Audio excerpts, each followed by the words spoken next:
Ado Igbo, the Papa, Chineke, Diani, the Otu One, the Father of Bantusta, Ouwarre, the Igbo, the Ado, Father, Ada, Adam, Mada, Madam, Ina, Ine, Dem,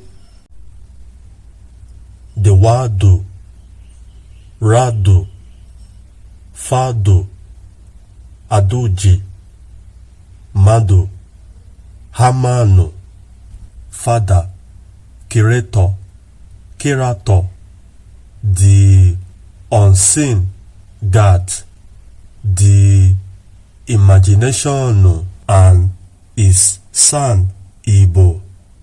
Ado be Otu, Abo, and Igbo. The son be Ato, Ibato, the Wado, Hamano, Mano, Papi, Papa, Father, the mighty. The Igbos